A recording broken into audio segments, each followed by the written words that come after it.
안녕하십니까. 4월 11일 낮 김경국 TV 시작하겠습니다. 민주당의 전 법률 담당자가 이재명과 민주당의 실체를 적나라하게 폭로를 했습니다. 더불어민주당에는 더불어도 없고 민주도 없을 뿐만 아니라 독선적이고 측근 중심인 이재명이 집권하게 되면 나라가 망할 것이라고 신랄하게 비판했습니다. 뉴데일리가 설주환 전 민주당 법률위 부위원장을 특별 인터뷰했는데, 민주당은 정당이 아니라 이재명의 사조직이고 이재명은 정당의 수장 자격이 없다고 직격했습니다. 설주환 변호사는 더불어민주당에서 2022년부터 2024년까지 법률위원회 부위원장을 맡으면서 당의 법률적 입장을 조율하는 데 깊숙이 관여를 했습니다. 이화영의 불법 대북 송금 사건 초기 변호사로도 잘 알려져 있는 인물이기도 합니다. 설 변호사는 이화영의 변호를 맡았던 당시 경기도 업무구조상 과연 이화영의 대북 송금에 이재명이 관련이 없다고 볼 수 있겠느냐, 이런 의혹이 커졌는데 당내 구조 자체가 이견을 용납하지 않는 그런 방식이었다고 비판했습니다. 민주당의 주요 사법 이슈를 실무적으로 다루던 설 변호사는 총선을 앞둔 2024년 탈당했습니다.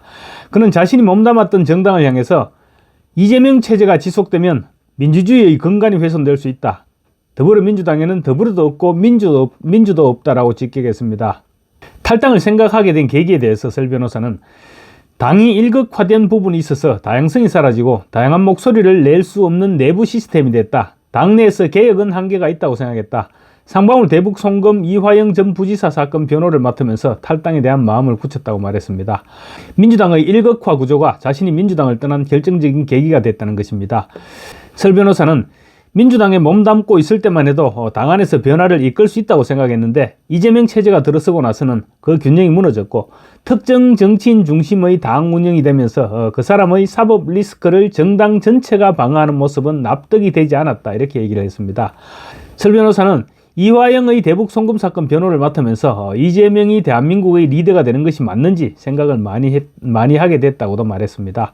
상방울 대북 송금 사건에서 이화영의 변호를 맡으면서 경기도의 권력 구조상 이화영의 상급자인 이재명이 관련이 없다고 볼 수 있는지에 대해서 많은 질문을 하게 됐다. 그런데 당은 이를 정치 탄압으로 규정하고 모든 이견을 차단했다. 그때 이 당은 더는 내부에서는 바뀌지 않는다는 것을 깨달았다. 당 내에서의 개혁은 한계가 있다는 생각에 당 외부에서 개혁을 만들자, 이런 생각으로 탈당을 했다고 밝혔습니다. 특히 이재명에 대해서는 동지를 향해 검찰과 협잡했다는 식으로 얘기하는 리더는 민주정당의 수장이 아니다라고 직격했습니다. 이재명의 리더십이 민주정당의 근간을 흔들고 있다는 비판도 곁들였습니다. 설 변호사는 이재명은 자신에 대한 체포 동의안에 찬성한 의원들을 향해서 검찰과 협잡한 자들이라고 비난했다. 그 발언을 듣는 순간 정말 충격을 받았다. 어떻게 민주정당의 대표가 사법적 책임 문제에 대해서 다른 의견을 낸 동료들을 적처럼 취급할 수 있을까? 이렇게 비판했습니다. 특히 다양한 의견이 공존하지 않는 민주당의 운영 방식은 사조직과 다를 바 없다고 일침을 놓았습니다. 정당은 다양한 의견이 공존해야 하고 특히 입법부에서 활동하는 의원이라면 각자가 헌법기관으로서 독립적으로 판단할 권한이 있어야 됩니다. 그런데 이재명은 그런 기본적인 원칙조차 인정하지 않았다는 것입니다. 결국 민주당은 집단이 아니라 사조직처럼 운영되고 있고 정당의 목표가 국민 전체를 위한 정치가 아니라 특정인을 방어하기 위한 도구로 전락했다는 것이 설 변호사의 시각이었습니다. 이재명은 의원들의 이견을 절대 허용하지 않죠. 의견이 다르면 축출시켜버립니다. 비명횡사가 그 대표적인 경우였죠. 설 변호사는 이재명 체제가 대통령실까지 장악하게 되면 입법부와 행정부의 경계가 무너질 수 있다고 우려했습니다. 지금 입법부만 사실 장악한 상태인데도 이재명이 이렇게 위험한데, 만약에 행정부까지 이재명이 장악하게 된다면 정말로 지금까지 경험해보지 못한 엄청난 일들이 발생하게 될 것입니다.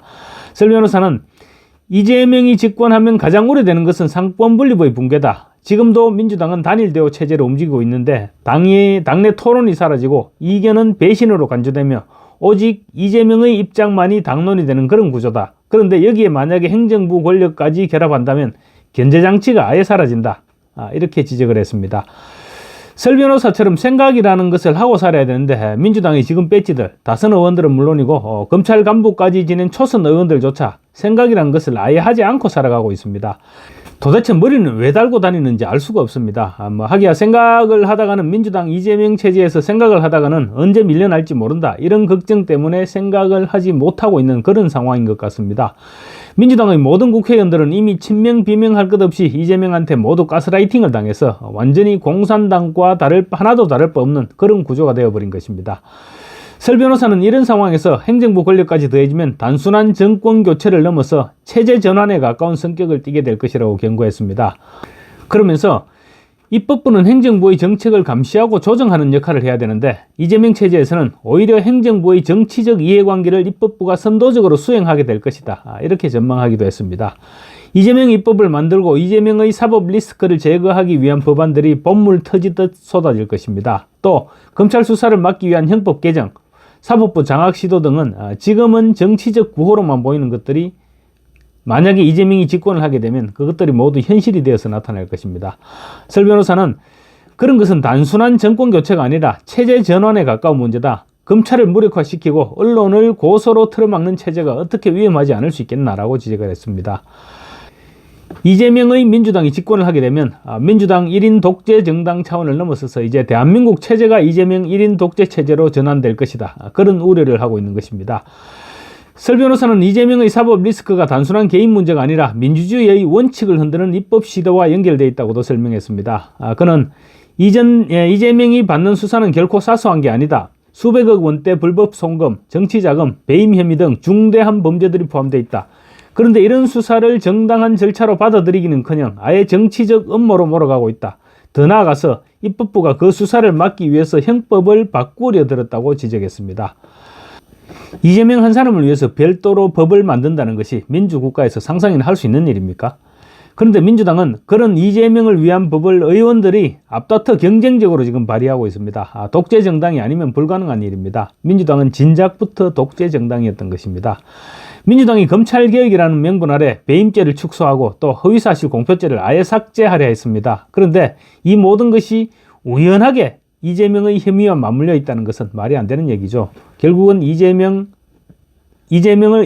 범죄를 타겟으로 한 그런 법안들이 지금 민주당에서 앞다퉈 발의되고 있는 것입니다. 설 변호사는 이에 대해서 순전히 이재명 구제형 입법이다. 더군다나 자신을 비판한 언론사나 개인에게는 법적 조치를 남발하며 언론 자유까지 위촉시키고 있다. 이건 검찰개혁도 아니고 언론개혁도 아니다. 그냥 정적 제구용 도구화일 뿐이다라고 비판했습니다. 민주당의 민주파출소에 대해서도 민주라는 이름을 붙였다고 해서 민주적인 것은 아니다라고 일갈을 했습니다. 지극히 상식적인 지적이죠. 자기들끼리 인터넷상에서 이상한 파출소인지 뭔지를 만들어 놓고 자기들 마음에 안 드는 행위를 고발하고 쌩 난리를 치고 있는데 이건 뭐 거의 미친 짓이라고 봐도 틀리지 않은 그런 행동들입니다. 민주당의 민주파출소는 말이 가짜뉴스 건절이지 내부를 들여다보면 내용의 상당 부분이 민주당에 대한 비판 언론이나 반대 세력에 대한 제재 그렇게 연결되고 있습니다. 그래서 보면 결국은 자기들에게 불리한 표현을 억제하겠다 이런 공산주의적 발상에서 나온 위험한 도구일 뿐입니다. 설 변호사는 법률가로서 특히 우려하는 것은 이런 제도들이 단순히 캠페인 수준에서 끝나는 것이 아니라 실제 입법을 통해 제도화되려는 움직임이라는 것이다. 이건 명백하게 헌법상의 표현의 자유와 충돌한다. 민주당이 지향하던 민주주의는 이런 것이 아니었다라고 지적을 했습니다. 그는 이재명이 대통령이 되면 상권 분립 자체가 무너질 수 있다고도 경고했습니다. 지금도 당내에서는 이견을 말하는 순간 배신자가 된다. 이재명이 보여준 정치 스타일은 기본적으로 독선적이고 측근 중심이다. 이미 당대표로 있으면서 사법 리스크를 당 전체가 방어하도록 만들었고 이에 문제를 제기한 인사들은 철저히 배제됐다. 이런 지도력이 집권을 한다고 바뀔 리는 없고 오히려 더 강화될 가능성이 크다고 지적을 했습니다. 특히 이재명에 대해서 단순히 이미지 때문에 사람들이 불안해하는 것이 아니다. 이재명이 지금까지 당내에서 보여온 행보, 이견을 용납하지 않는 방식, 사법 리스크 방어를 위한 입법 시도 등을 봤을 때 앞으로 국정을 그렇게 끌고 갈 가능성이 크다고 판단하는 것이다. 중도 유권자들이 그런 구조를 본능적으로 경계하고 있다고 분석하기도 했습니다. 또 현재의 검찰 조직이 향후 정치 보복을 하는 데 쓰이게 될 것이라는 우려도 나타냈습니다. 민주당 일각에서는 지금은 검찰의 수사권 박탈 등을 이야기하고 있지만 이재명은 절대 그렇게 하지 않을 것이고 오히려 검찰 지휘부를 이재명의 입맛에 맞는 사람으로 임명해놓고 수사를 잘하는 그 검찰 조직을 자신의 정치 보복을 하는 데 쓸 것이라는 것이 설 변호사의 진단이었습니다. 저도 200% 공감합니다. 이재명은 권력을 잔인하게 사용해야 한다고 했는데 정말로 엄청난 보복이 시작될 것입니다. 설 변호사는 이재명의 정치 스타일이 성남시 시절부터 형성된 측근 중심주의라는 점도 문제점으로 지적을 했습니다. 그렇죠. 실제로 이재명은 인터뷰를 통해서 여전히 그들을 믿고 있다, 이런 얘기를 서슴없이 하고 있습니다. 그러면 당에서는 그 사람들이 실체가 되는 것이고 도덕적인 기준은 아예 무시가 되는 것입니다. 이재명의 정치는 본질적으로 측근 중심입니다. 정진상, 김용 이런 주변 인물들을 보면 대부분이 과거 성남시 시절부터 같이 해왔던 사람들입니다. 심지어 지금 김현지 보좌관이 이재명의 최측근으로 그렇게 지금 외부에 인식되고 있습니다. 이들이 사법적으로 이미 문제가 드러났지만 여전히 이재명의 곁에 있는 것은 이재명이 그런 문제들에 대해서는 대수롭지 않게 생각하고 있기 때문입니다. 충성이 기준이지 범죄가 기준이 아니라는 말입니다.